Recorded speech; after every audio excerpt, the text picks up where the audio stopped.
Hello everyone and welcome. We are going in-depth, up-close, and personal as we investigate the stories you want to hear. Reporting straight from Franciscan University, I'm Sam. And I'm Brianna. And this is Month to Month. We had a very busy March at Franciscan with midterms and spring break. Can you really call it spring break though? What do you mean? I mean, it was freezing and cold the entire spring break. Well, I was in California, so it felt like spring to me. I strongly dislike you right now. Well, let's move on to our first segment. Nursing is one of the most highly regarded majors at Franciscan University. One thing that makes the nursing program so special is the focus given to the vocation of being a nurse and caring for the physical and spiritual health of others.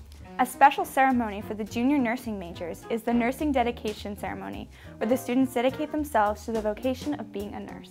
We were able to talk to a couple of people about this special ceremony and get to the root of the importance of the event. You know, I wish I was a nursing major so that I can wear those cute little hats that they wear at the ceremony. I have to say I feel the same. I'm glad we agree. At Franciscan University of Steubenville, the nursing department views nursing as a profession and a ministry. So we recognize our responsibility to look at the person, respect the person from conception to natural death, which gets you into some of the issues of the day that we have to defend, that we have to work through. I think it's very interesting that the whole curriculum supports this endeavor. So whether you're in a med-surg class or a psychology class, they're going to talk about the human condition, but they're also going to talk about the Catholic view of those conditions. So that matriculates nicely into care and management of the whole person, body, mind, and spirit. The hospitals, they often send us messages back saying, hey, send us all the graduates you have. We like what you're doing. We like your graduates. We want them working here. So if you want to learn how to put this all together, this nursing discipline in the spirit of the profession and the ministry that goes with this, then I think Franciscan University of Steubenville is a very unique place to do that. Most nursing programs, they have a capping ceremony, you know, and now that nurses don't wear caps anymore, it's kind of become obsolete. But the way we've always done it at Franciscan University is we have a nursing dedication where students in their junior year come down to the chapel. Their parents, friends are all invited to witness their pledge of their nursing career for the rest of their lives in practicing in a way of the profession as well as the ministry that follows their convictions as a Catholic nurse. Welcome to Month to Month. I'm John Welch, and with me today is Caroline Hartley, and we're going to be talking about the nursing dedication that's going to happen on March 28th. This is where all of the junior nursing students come together and they dedicate their nursing ministry to God here at Franciscan University. So Caroline, what was the most significant part of this nursing dedication for you? For me, it was definitely when the friar comes around and they give you a pin, and then he puts his hands over you and he blesses you. And for me, just like, it was really comforting to have that blessing, you know, going into the field and knowing that, like, you know, it was blessed by God and, right, you know, having that mission. Right, like God's with you for that, which I'm sure it's hard when you don't have that. And that leads to kind of something else that I wanted to ask is, how does making this nursing dedication, you know, how does that make the nursing students who graduate from Franciscan different than nursing students who are graduating from other schools who aren't, you know, doing something like this? Right, yeah. I mean, I think a lot of other schools and just the nursing field in general, a lot of people enter in because, you know, it has good pay, it's always in demand, it's a very practical job, and, you know, you can work 12-hour shifts or you can work 9 to 5, it's very flexible. And those are all great things about nursing, but I think what sets us apart is that, like, we generally, you know, we enter nursing because we want to serve. It's a very servant-oriented field, and we see it as a vocation and not necessarily just a job to go to. Right. And the nursing dedication just solidies that, right. And us, like, dedicating our work to God. It's kind of solidifying what we already have. Right, right. More of a ministry rather than like a job. Yeah, and I'm guessing, I mean, you have your clinicals and stuff like that, so you have experience with nurses who, you know, they're probably not even Catholic, or they don't have really any kind of faith base. And I'm guessing there's probably a significant difference in the way they approach their job and the way that, like, you guys do, or even the other Catholic nurses that you see that are already nurses do. Yeah, definitely. I mean, a lot of nurses, you know, you've got, you know, the good nurses and you got the bad nurses, like with any job. Right. And a lot of them, it's definitely just, you know, come in, do what they have to do, and then get out. Yeah. Which I can see be really easy to see that happening if they just see it as, you know, a job and not as a people we should be helping. Yeah, but seeing Christ in every single one of the patients is really important. Right. So you made your dedication last year, and looking back, what differences do you see like in yourself now compared to where you were junior year before you made your dedication? And like how, do you see your dedication playing a part in that change? Yeah, definitely. I think once you reach dedication junior year, you've really accomplished a lot, and you're really in the trenches, I guess you could say, of nursing school. So it kind of pulls you out, and it's a great reminder of like, okay, this is why I came into nursing. Right. Like it kind of refocuses, and this year it's been really great, like having that focus and just being like, yep, I'm gonna enter the field after this, and like I've been dedicated and like practicing that really like a lot more concretely this year. Right. And so like they make the nursing dedication happen junior year, and you might think, when I heard that it was junior year, I thought that was funny because they're graduating senior year, and so at first it makes more sense to do it senior year, but then I think it actually makes more sense to do it junior year, because then you have that whole year while you're still at the school and you're still in training, to then focus on what the dedication meant to you and what it really means for your nursing and stuff like that. Definitely. And senior year is different in that like you do a lot more independently. You're going to go to a clinical by yourself now instead of in a group, and you're going to work 12-hour shifts instead of 8. So it's a lot more like your nursing is going to be, and really put that into practice. Right. That's fantastic. So then also, kind of as a finishing up question here, looking back at like your freshman year and when you came in, like what is the most important thing that you know now that you wish you had known, or that someone had told you, freshman year before you came into all of this? I think, nursing school is really hard, and they say that, and that, but yeah, definitely being focused on like the fact that it is a vocation, and that like, that's what you need to come into it for, because it's going to be difficult. You're going to have really hard days, and you're going to want to quit, and if you're not in it for the right reasons, then you are going to end up, just jaded and like, going in just because you have to. So definitely, if you're going to go into nursing school, I want someone to tell me like, make sure you're going in for a vocation, not for just a job, because you're going to burn out pretty quick. Yeah, and I think a lot of girls also, it's kind of like a glorified thing where they don't realize how much, first of all, how hard it is, but also like how important it is that you approach it from that point of view. Not just like, this is difficult. Well, I can work hard. I'm good at working hard, or I can study and learn. But I have to approach this from the point of view as like, I'm going out to help the children of God, rather than I'm going to get a job that's going to make me money and stuff like that. Exactly. Yeah. Cool. Very cool. Well, thank you very much, Caroline, for joining us today. You're welcome. Once again, I'm John Welch, and we'll see you next time. Those people are going to be great nurses. I have to agree, and I'm still extremely envious of those little hats that they get to wear. Me too. Well, over spring break, many students departed from the usual idea of restful and fun spring break to go on one of Franciscan's many mission trips. Every year, Franciscan's Missions of Peace sends students all over the United States and South America. We're talking New York City, Chicago, San Diego, Ecuador, Belize, Nicaragua, just to name a few. James got an exclusive interview with 3 of these illustrious spring break missions. Don't you wish you had gone on one? I really wish I went on Nicaragua. It's gonna be okay, Sam. Hello everybody, and welcome to Month to Month. I'm your host, James Lorman, and I'm here with some awesome missionaries. We have John Bernius, Hi. Ali Kelly, and Beth Mayer. Hello. So how you guys doing? Good. You're doing well, man. Yeah, how are you doing? It's so nice outside today. It's Friday. Oh, I know. Yeah. It was amazing. Yeah. So warm. Yeah, it's been a rough winter. Yeah, definitely. Speaking of spring break, which it didn't feel like because it was so cold, you guys all went on mission trips over spring break. Now, where did you guys go? We went to North Dakota. Yeah, we were working on an Indian reservation in Belcourt, North Dakota, with the Chippewa Native American tribe. Wow. Lots That's really of fun. cool. Yeah. John, what were you up to over spring break? I was in New Orleans doing street evangelization in bar ministry. Sweet. Yeah. So before we dive in a little more, can you just answer the question that people are probably wondering right now? Why on earth would college students want to give up their spring break where most people are going off to party or getting babied at home by their moms? Why on earth would you want to give up that wonderful spring break when you've been working so hard and serve other people over a mission trip?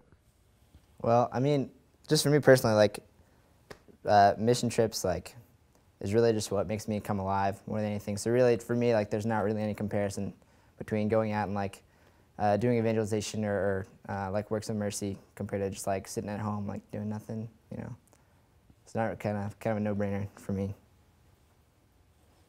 Yeah, I mean, I've just been given so much that I couldn't spend my spring break any other way. I think it'd be just a shame for me to go home and sit around when I know that I could be out there making a difference in someone's life. And mission is such a wonderful way to just really be grateful for everything that you have and work with the team to bring joy to a lot of people. I think that a lot of times, especially as like college students and like young adults, we get so caught up in our own lives and, you know, trying to get ahead in your career or school or, you know, whatever it is. It's really cool to be able to take that step back and realize that it's not all about yourself and that, you know, you could be making a difference in somebody else's life. And, you know, in the process, it'll change your life in ways that you never, ever could have imagined. That's great. Yeah. Yeah, I went on mission to the Bronx over spring break. Well, New York City. We went all over New York City. It's called the Bronx Mission, though. Yeah, just all the things you guys mentioned. I mean, just so much joy in serving other people and serving the Lord and sharing God's love with people. That's way more fulfilling than just selfishly.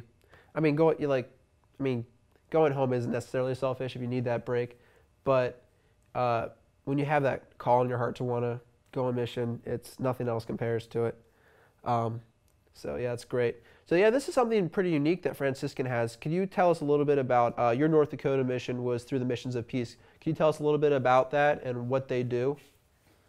Yeah, so Franciscan sends out many different mission trips every year to go all over, and our mission trip, the North Dakota mission, like I said earlier, goes to an Indian reservation in Belcourt, North Dakota, which is only 15 miles south of the Canadian border. So it was pretty cold, and most of the other mission trips go somewhere warm. But, you know, there's a sacrifice in that too. But, yeah, we got to go. We took a team of 14 students and a religious sister with us. And we went up to just administer to the people up there and be with them and show them joy. And yeah, it was a really great mission trip. We did a bunch of different things. Just did anything that they wanted us to help with. You know, we did like youth group activities and got to go and like clean and organize in people's homes because there's a lot of poverty on the reservation. And just one of the most like incredible things was just listening to people because they just need that love and there's just not enough of it, I guess. And they just need someone to talk to. Just giving them an ear was really powerful. Yeah, that's cool. That's great. Sweet. Yeah, that was something that I definitely saw on my mission trip to New York City because we would try to start conversations with people in the New York subway, and it wasn't easy at all, especially for me. Just not my personality to start conversations with strangers. Stranger but Okay. But no, it was incredible, the stories that we heard from people and just interactions we had with people. And like you said, so many people just were so happy to have someone to listen to them and hear their story and just like care about them, recognize that they're a human being, even, which a lot of people don't do in New York at all. They just have the blinders on. They're like going where I'm going and not going to recognize anybody. So yeah, that's a great point. So John, your mission trip was not through the school. It was kind of an underground secret effort. I'm just kidding. I don't know about that. Student organized though. So can you tell me a little bit about that and then about what you guys did on mission? Yeah, it wasn't through the school. The school used to have a New Orleans mission. I don't really know what happened to that. There wasn't necessarily like any particular reason why we didn't go through the school. It was just kind of, you know, like we didn't go, like we went, a small group of us went last year just for like a weekend trip. And it was just perfect the way that it ended up. So we just figured we'd just do that again, you know, ourselves. Basically, yeah, what we did, so we were doing street evangelization and bar ministry. So in New Orleans, it's really interesting. Outside the cathedral is Jackson Square in the French Quarter. And so they have a lot of like street performers and musicians and stuff out there. And also that's where a lot of tarot card readers do their business. It's interesting that like the occult is like so like mixed in with Catholicism there, like very like visibly. It's really weird. Just a lot of spiritual relativism. But so we set up our own table amongst the tarot card readers for people to come get prayed with. And it was really successful. Lots of people came to get prayer. And they got rocked hard like by God. Like they could feel His presence. Like we can tell like when they walked away, like there was something different. There was something that happened to them. So we had usually about 4 people at the table at a time.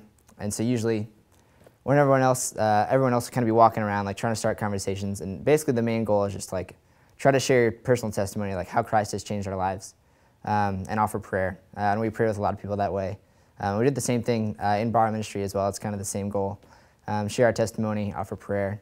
And that was also ended up being really successful. We prayed with tons of people. It was awesome. It was great. That's so cool. Yeah. That's great. Thank you guys for joining us. It was so great to hear your experience on mission trip. And I'm sure our viewers were really inspired to hear that college students want to go on mission trips over spring break and just having a totally different perspective than most college students do during spring break. So once again, thanks for joining us. And thanks for watching Month to Month, and have a great day. You okay, Sam? Yeah, you know, I'm happy for them that they got to go somewhere warm. You know, people always ask me, Sam, what does it take to survive Franciscan University? What do you tell them? I tell them a little of this and a little of that. Oh, that's helpful. It was, but with the help from my good friend Safari Sam, we came up with the perfect comprehensive Franciscan survival guide. Who is Safari Sam? He's my identical Australian cousin, twice removed. Sam, there's no such thing as a... Brianna, there will be time for questions later. Without further ado, Month to Month presents the world premiere of Franciscan Survival Guide, starring Safari Sam. Oh dear. G'day mates, I'm going to share with you the 5 essential tips you need to survive the outback of Franciscan University. After having a yarn with many students at Franciscan, I realized the necessary skills and tactics that will give you a Buckley's chance of surviving such a hostile environment. In order to win the trust of the community at Franciscan, you must attend daily mass. If you don't attend, the local species will become very suspicious, and you'll get all the wowzers grizzling about your unnatural ways. The local Franny species fiercely guard their habitat against anyone that doesn't attend daily mass. Attending daily mass is the only way you can win over the local community and become a true blue Dinky D at Franciscan University. Beware the so-called cafeteria food. It may look good as gold and may taste right, but you're better off eating snags and chook off the barbie than digesting these Sodexo specials. I'm not knocking on the food for no good reason. This food is not adapted for the human species, so before you bog in at the caf, remember how cranky you'll feel sitting on the dunny. Be wary of the local tribes at Franciscan, called households. They may appear grouse at first, but it's all part of their recruiting process to draw in new victims for their barbaric tribal rituals. Don't be a drongo. Avoid households so you don't have to cock it before your time. Listen mates, Franciscan University can be a prime place to find a mate. Some would say you'd be a dingbat for not finding one. I say you should give it a whirl, but don't be disappointed if you come up more empty than the pouch of an infertile kangaroo. If you're a bloke, the odds are good, but the females will often turn you down based on their discernment. But if you ask me, it's a load of rubbish. If you're a lady looking to find a fine eligible bloke, you're basically looking for an endangered species. If you do find a fine potential mate, watch out for the sticky beaks. The sticky beaks are the very nosy creatures that stick their beaks into everyone else's business. The sticky beaks make Franciscan a very hostile environment for you and your special someone. My final and perhaps most important tip for survival at Franciscan University is stay away from the cliffs of certain death. Surrounding Franciscan University are jagged cliffs that spell certain doom for all who dare trespass onto their premises. Unless you want to take a swim in the croc-infested Ohio River or end up like Koala Roadkill, I highly recommend you stay away from these hazardous cliffs. Crikey, there you have it, the 5 essential survival tips for Franciscan University. I'm Safari Sam. Until next time, don't die. Crikey. I gotta say, Safari Sam is one handsome devil. Okay. Behind the crisp professionalism of month to month, there are normal college students just like me and you. And as normal college students, there's one thing that is certain. They're absolutely hilarious. That isn't always true. Yeah, I forgot, you're still a college student. Sam, you are walking on very thin ice. May we present a special segment, please? A comedic humor from behind the scenes. Let's do this. I'm really excited. Today on How Did They Die? No idea why this show is so sadistic. 4 cats simultaneously, spontaneously combusted. The blaze was enormous. Come fly with me, let's fly away. I think it's funnier having your mouth have no connection to it at all. Oh, it's a marvelous night for a moon dance. Those are the only lyrics that I know. There we go. All right, ready? Sway with me. The summer wind came blowing in from across the What?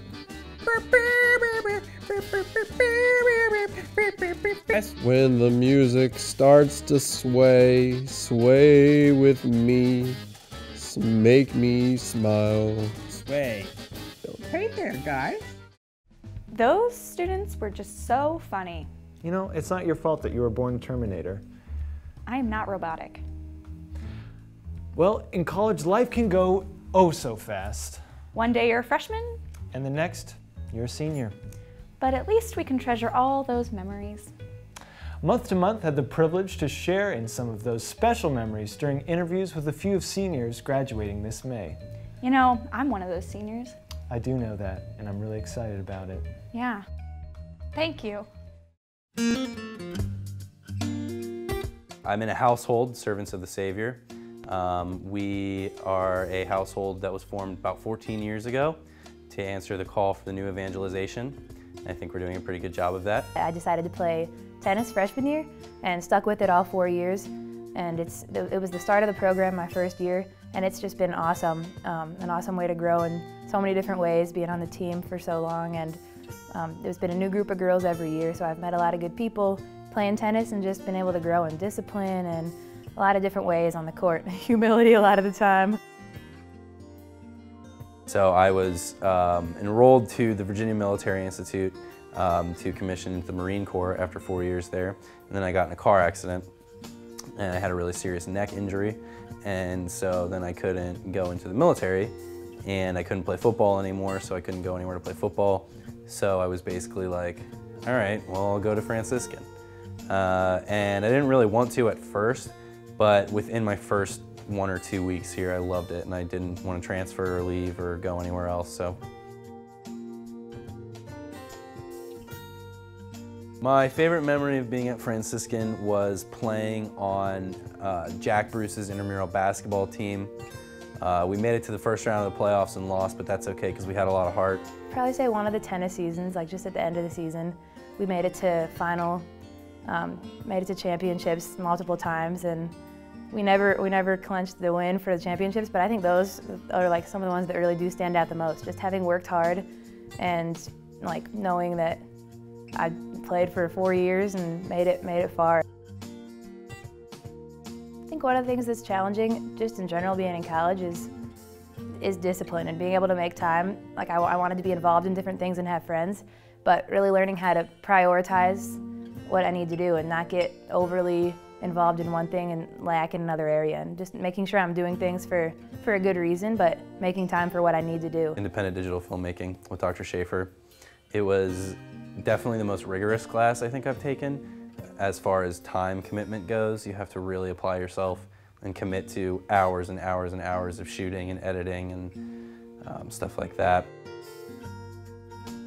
For a lot of the stuff that you're going to be doing, you don't think that you have to work very hard, and people can sort of have a tendency to just shrug off a lot of work and just you know, try to get it done as quickly as they can. But my advice to future communication students would be to work a lot harder than that, because as I'm finding out now with my job search, it's a lot more difficult when you don't have a good portfolio of stuff that you've done. And during your 4 years here at Franciscan, you have so many opportunities to be able to make good media, to produce good content, you know, using all of these cameras in the studio and everything that we have here. So take advantage of it. Pick something to get involved in and stick with it. I think it means a lot to be able to participate in something for a long time, and you can also try the different service projects and stuff, but try to find something you really like to help with and stick with it, because then you can really grow in relationships through that. The friendships that I formed here, the community at Franciscan is really awesome. The people are really great. Specifically, the people in the Communication Arts Department are really great. It was a good decision to play tennis.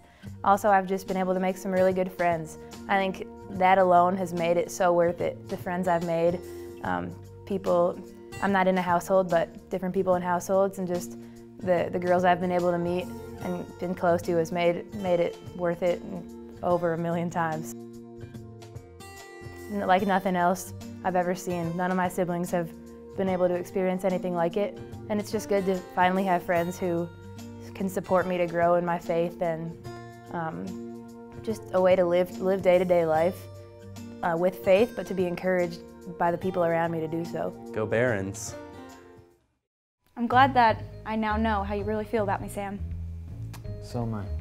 So am I. Okay, well, you know, one of the things we have here at Franciscan University is the taping of EWTN's show, Franciscan University Presents. It's actually a great opportunity for students to work on audio equipment and the video equipment here in the studio. You know, once upon a time, there wasn't always a Dr. Scott Hahn or Regis Martin on that show. I don't believe it. I don't believe it. Well, one of the early concepts was a little more abstract, I would say. We have a special behind the scenes look for you. Hey, welcome back to the show. We are still talking, still engaging, and still listening to what you want. This show is about you. So let us know what your thoughts are.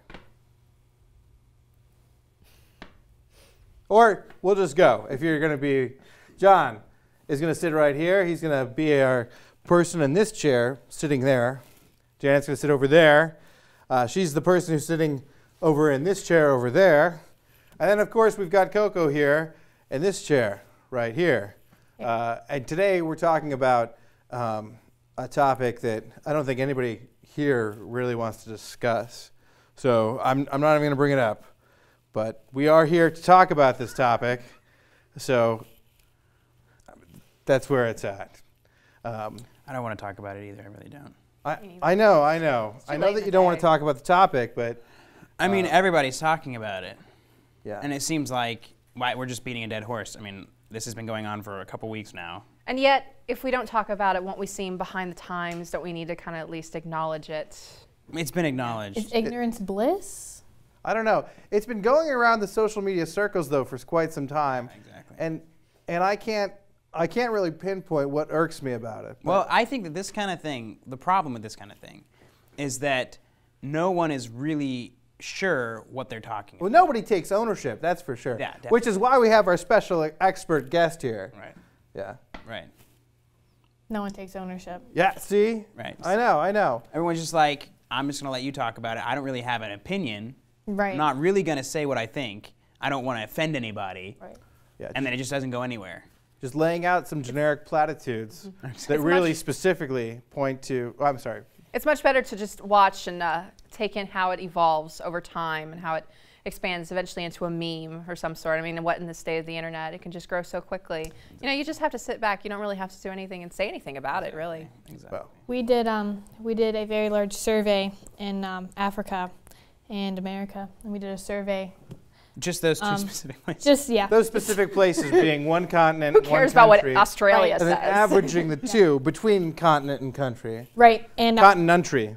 We found that 87% of people have a negative opinion about this topic. Oh my gosh. Well, I mean, then all the more reason we should not address it. Well, I can't get on, I mean, every time you get on YouTube or Twitter, the trending topic, it's just like.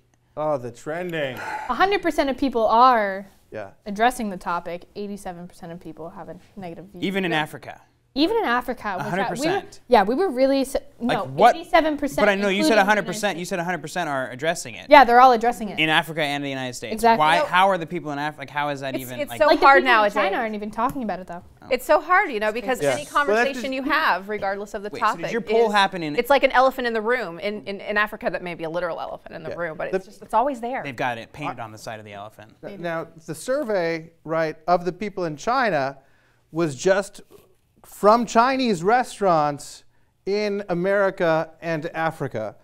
And I don't think that's a valid survey. I think that, I mean, like, so to say that the people in China are not actually talking about it is really to take this one step further. Well, but that's what I was going to say is, I mean, did you poll just United States and Africa? We're not talking about the Polish people. Okay, the Poles. They're the Poles. I am Polish. I'm no, Polish. Okay, we're getting off. No, we're getting Polish off topic. American. Yeah, right. Right, Like or African, one of the two. You've filled out the survey. I am African American, actually. I'm both. The point is, on the survey you guys did, was it that you just surveyed the United States and Africa, or was that the only place you found responses? No. Did you do the survey? I thought you just read the survey. We implemented a bunch of people to go out and do the survey. You implemented people. I implemented people. That sounds hard. You didn't send them, you implemented them. Right, exactly. Specific terminology here. We have to be careful around this topic. Right, we have to be careful. Yeah. And let's take this topic home, though, with just some final thoughts from our guests. John, if you'd like to go ahead and take us home. I think it's kind of immature the way that most people are addressing this. I think that it should be handled more intellectually, less emotionally. Yeah. It must also be handled quite delicately since it is everywhere. I mean, everybody's talking about it. It affects so many people. And if you don't talk about it, it may still grow. Coco, final thoughts? This topic's going to change the world. I don't know. I guess we just got to wait back and see what happens. To find out more about this topic, if you want to pick up this survey that we have, it's on this invisible piece of paper that wasn't worth talking about. I'm so glad that that's not the show on the air. That was eye-opening. Really, it really was. Well, this program has been brought to you by Dr. Coyle's Television Production 2 class at Franciscan University. Thanks for joining us for Month to Month. Stay safe, stay sound, and we'll see you next month. My name is John Welch. I'm a junior communication arts major, and for this episode of Month to Month, I was a director. I helped with editing and audio and also lighting. My name is Peter Burke, and I'm a communication arts major, concentration in television and radio, and a political science minor, and I am a junior. My name is Allison Barrick. I am a junior communication arts major with a concentration in radio television, and I also have 2 minors in history and theology. My name is Janet Emmerich. I'm a senior, and I am majoring in radio TV communication with a minor in theology and history. For this month-to-month episode, I did some of the camera work. I helped out with editing and any little jobs that needed to be done. I monitored the sound levels for Avid. For this episode of Month to Month, I was the assistant director. My favorite thing about Month to Month is just working with my fellow classmates and getting to know them better. And I've also enjoyed learning new skills like editing and camera work and stuff like that. There's just too many things to count. My favorite part about working on Month to Month was getting to see everybody working together and realizing, how important it is to have a whole team when you're working on productions like this. Well, my favorite part of doing Month to Month, really, I just think it's a lot of good experience to have in this sort of project. It is a good project to get a feel for how for what the students are doing on campus, you know, getting a real good inside look on all the ins and outs of what the students are doing in terms of their clubs and their projects and their just all the really cool things that students can do here at Franciscan. And that's really my favorite part, is, you know, being involved in that and getting the word out to all the other students on all the fun stuff that you can actually do here. I think my favorite part about working on month to month, first of all, it was getting all of that experience going out into the field and working with the equipment and learning how to interview people. But it was also the opportunity to go to events on campus that I wouldn't have thought to have gone to for any other reason. And it gave me the opportunity to see other things that go on this campus and meet new people. My summer plans are hopefully getting an internship somewhere, and if not, then just doing recording and stuff at my house. Well, my plans for this summer will most likely be working for my dad. He has a small business, and I work for him over the summer, and then you know, just make a little bit of extra money on the side just so I can tide myself over when I come back to school. My plans for the summer are to go back home and do a couple internships. I have one internship working at a newspaper publication, so helping with the editing and layouts. And I'm hoping to get another internship, hopefully at a television station at home as well. I am currently interning at a local news station, and so my plans are to go home and apply at some of the local news stations at home to be a reporter or newscaster.